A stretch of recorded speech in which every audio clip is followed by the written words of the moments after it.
Hello and welcome to my vlog, my video. I'm going to talk about what I learned about my past life.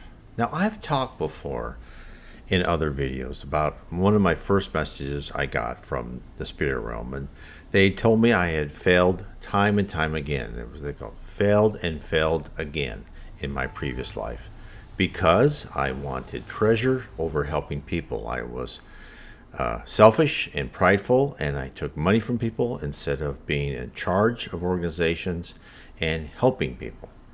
So that is one thing I've been told. Now, I've been told something else. And I want to put this in the context where, when people talk about past lives, right? And some people go through past lives regression and they go, well, I've been this, or, I've been a tailor, or I've been a servant, or I've been a prince or a duke or something like, or a duchess. And that's all well and good. But think about what the spirit world told me. They told me what I had done wrong. And that is really the most important, because if you don't know what you've done wrong, then you don't understand your life today. Because karma is real, karma works. Therefore, what you've done in your past you'll have to pay for that past debt at some time or another. Not an eye for an eye and a tooth for a tooth, but you'll have to learn what you did to somebody else.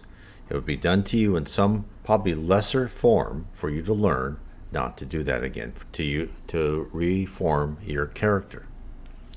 So that's why, as I talked, I understood why whenever I made money, right, it didn't last long, and I didn't what I thought frivolously, throw it away. I thought I'd make good investments. Of course, they weren't. They were bad investments, and I lost it all. But then I understood why. But then yesterday, I was talking to a medium, and he was thinking, and he was saying some things, and then he looked at me and he says, "Do you have any pain in your foot or your feet? Do you have anything wrong with your feet?" And I thought, no. And then I thought some more. I said, well, when I was born, I had a club foot. And of course, it was cured by those braces they put between, baby's feet, because your bones are still, not brittle, and they're pliable. So I never remembered that fact. I said, the other thing is my ankles were always weak. I was never I was a complete failure at ice skating because I just couldn't, keep my ankles straight on that. But that was it. There was nothing big. Then he thought for a while, and he says, because that was a long, long time ago. I go, what? What? What? He goes, well, you cut off the feet of people because you didn't want them to escape. And I was like, oh my God, I can't believe I did that. And I thought, okay, a long, long time ago. And then I remembered in Roman times, a couple of examples. One is in Roman times when the Roman army, I think it was around 300 AD, I don't remember. If anybody knows, leave it in the comments. The Emperor Valens attacked the Persian Empire. He lost. He was actually taken prisoner. And a lot of Roman soldiers were taken prisoner too. And in order for them not to escape, they cut their feet off, and then they just made them work at their workstation, pottery or whatever, painting. I don't know. And the chroniclers, later on, they got some of those prisoners back, and they say it was just a terrible sight seeing these people try to hobble along, trying to make their way back, back to where they belonged, somewhere in the Roman Empire. So that's been done before. Also, the Romans, when a barbarian tribe tried to invade their territory, and if they won the battle and they captured a whole bunch of them, what they would do is they've done things in the past such as out of every 10, blind 9 of them, and the 10th would be allowed to lead them back to their territory. And, for 50 to 100 years, they would learn, don't do that again. This is in the context of what I did was horrible, right? Absolutely horrible. Now, I thought to myself, if it was more recent, then I should have a lot of the victims attacking me, right? I should have not only people on the spirit world trying to attack me, but also anyone who was born around me most probably would be an enemy of mine. Well, in my life, I really haven't had any enemies that I was aware of. I could have just I could have been so dense, I don't know, but I never had a real enemy that was just hated me with all their passion, at least that I recognize.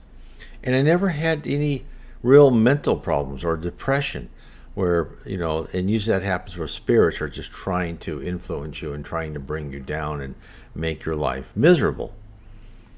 So somehow I must have gone through subsequent lives and paid the price, begged for forgiveness, asked for forgiveness, pleaded for forgiveness, and had those poor souls who I treated so terrible.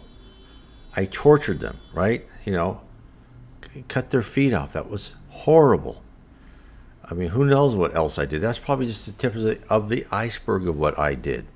But the fact that I'm not really paying for it, as far as I can tell in this life, means it must have been quite a long time ago. And he said that it was quite a long time ago. So I don't know what that means exactly. Was it during the Roman Empire? Was it before Christ? Was it after Christ?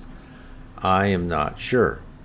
But what brings me to the fact is when people learn about their past lives, really learning about what you did for a living isn't that important. You actually wish to learn what you had done wrong. Because as I talk about in my book, the problem is the solution. That what you're going through in this life was determined by your actions in previous lives. And the more you understand what you had done incorrectly, the more you understand the trials you're going through.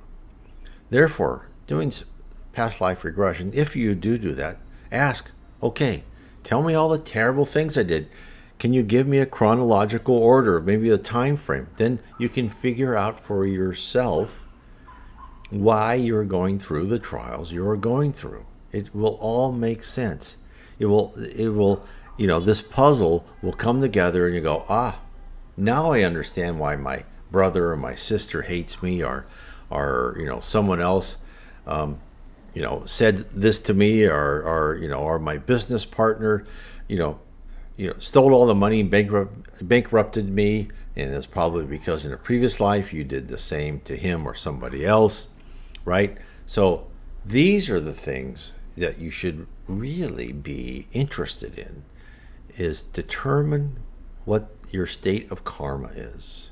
Because if you can determine your state of karma, you can determine where you are now, and by your actions, you can set your own path for your next life. You can make your next life glorious. The better you are, the more you learn, the more spiritually mature you become in this life, how you mold your personality, you listen to your conscience, and I talk about this a lot in my book, How to Live, the more you can determine and guide your next life.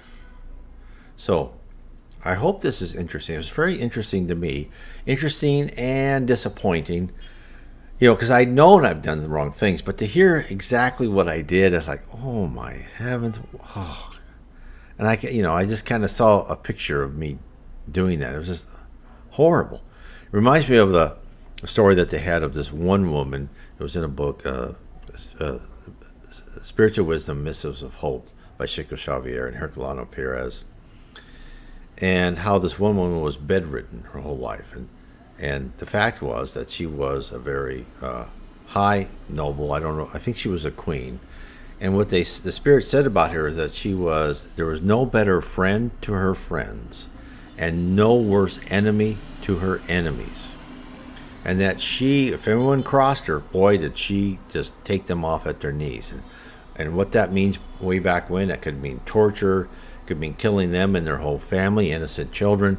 I mean, you have to admit, we were, we're cruel now, but we were, it was more commonplace to be cruel then.